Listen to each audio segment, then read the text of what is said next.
Muy buenos días, soy el doctor Alfonso Boiso y en Noticias en Ciencias número 5 vamos a platicar sobre por qué explota el nitrato de amonio.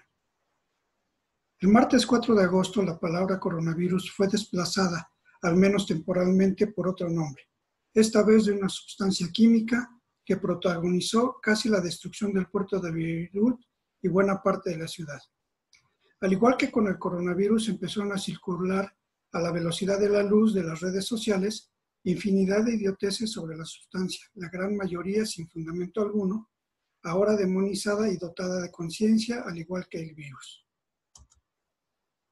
El nitrato de amonio es una sal de amonio blanca y cristalina que se usa extensísimamente como fuente de nitrógeno para la agricultura desde hace muchísimos años. Aporta a las plantas nitrógeno en dos formas, en forma de amoníaco cuando se libera al suelo o en condiciones alcalinas y del anión nitrato, que es necesario para las plantas que lo asimilan casi directamente. La gran mayoría de la producción mundial se destina al uso agrícola. Este químico se produce, sin entrar en detalles, a partir del aire y del agua mediante la electricidad en un ingenioso proceso que es muy limpio a nivel ambiental. Más aún si la electricidad usada es producida en represas, eólica o solar, por lo que podríamos decir que es, además de ser muy útil en todos los cultivos extensivos, es relativamente inocuo para el medio ambiente por su fabricación. Con la salvedad de que si es usado irresponsablemente en exceso, al igual que los fosfatos, pueden dirigirse a los cursos de agua y producir crecimientos exponenciales de algas que dejan a los cuerpos de agua sin oxígeno y muchas formas de vida pueden morir a causa de esto. El caso de los fuegos pirotécnicos, en el caso del nitrato de amonio, contrariamente a lo que se dijo inicialmente por ahí, no se destina a fabricar pirotecnia, ya que es fuertemente higroscópico, quiere decir que se hidrata rápidamente con la humedad ambiental y porque se termina humedeciendo tanto que incluso se licúa, se hace líquido, cosa que entonces a las pólvoras convencionales no les hace nada bien y no explotan. ¿Qué puede ocurrir con el nitrato de amonio si yo lo caliento?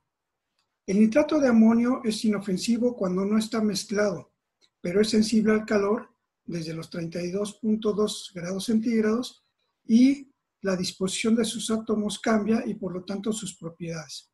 A 170 grados comienza a descomponerse produciendo óxido nitroso, pero una fuerte ignición inicial hace que se descomponga directamente en tres sustancias distintas, todas gaseosas, liberando además mucha energía en forma de calor.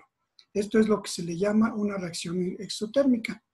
Aquí tenemos, por lo tanto, entonces el nitrato de amonio en estado sólido, que cuando se genera esta reacción de descomposición por aumento de la temperatura, se genera un vapor de agua, el nitrógeno liberado también está en forma de gas y el oxígeno también está en forma de gas.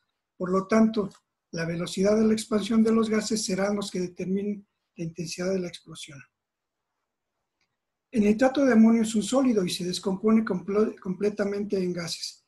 El volumen inicial, que es relativamente pequeño, se transforma en un volumen final muy grande, cosa que sumado a la alta temperatura que se produce en la misma reacción, hace que estos gases se expandan y todo esto de una manera instantánea lo transforma potencialmente en un explosivo. Ahora bien, esto puede ocurrir de manera lenta y controlada o puede hacerse de manera rápida y descontrolada. En el primer caso se trata de una deflagración y en el segundo caso se trata de una explosión o detonación, que son dos cosas muy distintas entre sí. Una deflagración es una reacción química con liberación de gases lenta, algo bastante parecido a lo que vemos cuando se enciende un reguero de pólvora y se hace explotar algo más adelante. Una explosión, en cambio, es una liberación de energía y de gases prácticamente instantánea y que tiene la capacidad destructiva porque, en general, esa presión que se genera puede usar a la misma atmósfera como soporte y golpear hacia superficies duras, provocando un efecto rompedor. Esto es a lo que se le llama un alto explosivo. Estos efectos se usan en el mundo civil para demoliciones, la minería y de manera militar para generar bombas y otros artefactos similares. ¿Explota el nitrato de amonio solo? Sí, si el calentamiento es muy rápido y repentino, puede explotar estando solo y puro, aunque en general es un compuesto relativamente estable que puede soportar el calentamiento y deflagrar tranquilamente. Incluso cuando está puro es relativamente insensible a los golpes. Se puede golpear y no hacerlo explotar. ¿Puede explotar el nitrato de amonio bajo otros estímulos? Hay casos en los cuales es más fácil hacerlo explotar y se necesita otra explosión cercana para poder iniciar al nitrato de amonio y hacerlo explotar por simpatía.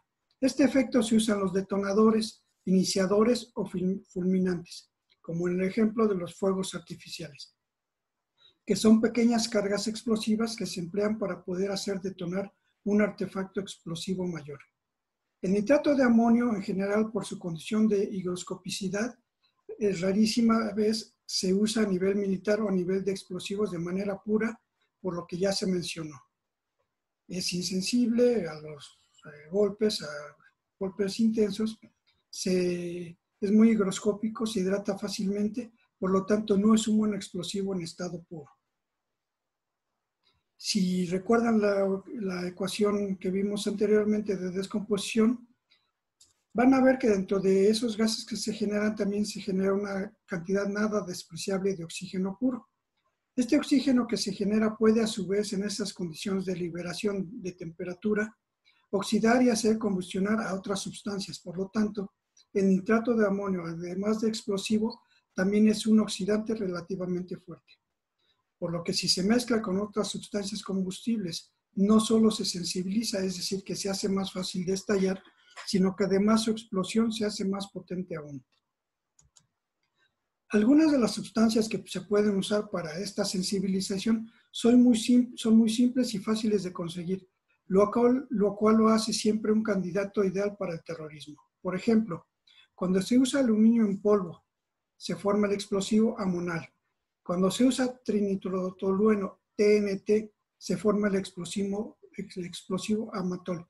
Y otra cantidad de explosivos se forman, por ejemplo, mezclando el nitrato de amonio con aceites vegetales o minerales, el carbón en polvo y un sinnúmero de sustancias potencialmente oxidantes y combustibles. Muchas de estas mezclas se usan en la industria civil, minera y de demoliciones. En un depósito donde pueda haber suciedad y sobre todo pueda haber sustancias combustibles cercanas que lo contaminen, este hecho se transforma en un peligro potencial de incendio primero y detonación después, por lo que se explicó ya anteriormente. Y si pensamos en un combustible más allá del propio químico, una simple rata muerta, trapos, bolsas, papeles, también pueden ser perfectamente sustancias orgánicas, combustibles y sensibilizadoras del nitrato de amonio. Por eso se recomienda siempre almacenar esta sustancia alejada de cualquier objeto y sustancias combustibles como medida básica de seguridad. Existe una serie de medidas básicas de seguridad que tienen que ser controladas y verificadas para poder almacenar este tipo de sustancias, más aún en cantidades grandes, tanto como las que pudimos ver en la explosión del Líbano. Los medios hablan de que había almacenadas cerca de 2.750 toneladas de nitrato de amonio en estos depósitos del puerto. Para que se den una idea del poder explosivo de esta sustancia, piensen que en el caso del atentado terrorista en el AMIA, en Argentina, se usaron unos 600 kilos de amatol o de amonal para poder volar el edificio completo, como vemos en la imagen. Entonces multipliquen las cantidades de kilos como para ver el poder destructivo del que estamos hablando, y los medios están hablando de cerca de 2.2 kilotones. El poder explosivo de las armas nucleares se mide en kilotones o en megatones en las más modernas, y 1 kilotón es la potencia explosiva aproximadamente de 1.000 toneladas de TNT. Si consideramos que la bomba atómica de Hiroshima tuvo una potencia de 16 kilotones, pueden ustedes imaginar el poder destructivo en Beirut. Como conclusión final se puede decir que las sustancias químicas no son ni buenas ni malas. Todo depende de las condiciones a las que sean sometidas, así como las personas, y del uso al que sean destinadas, como puede leerse más arriba. Podemos usar el ejemplo del martillo. Si lo pensamos, el martillo es simplemente una herramienta que puede usarse, y según en manos de quien esté, para hacer un mueble, una escultura o para matar a alguien de un golpe. Nunca es el qué, sino el cómo. Espero que esta nota pueda servir para ilustrar un poco más acerca de esta sustancia que produjo esta tremenda tragedia en Beirut. Les agradezco mucho. Con información de Pablo Chiarelli.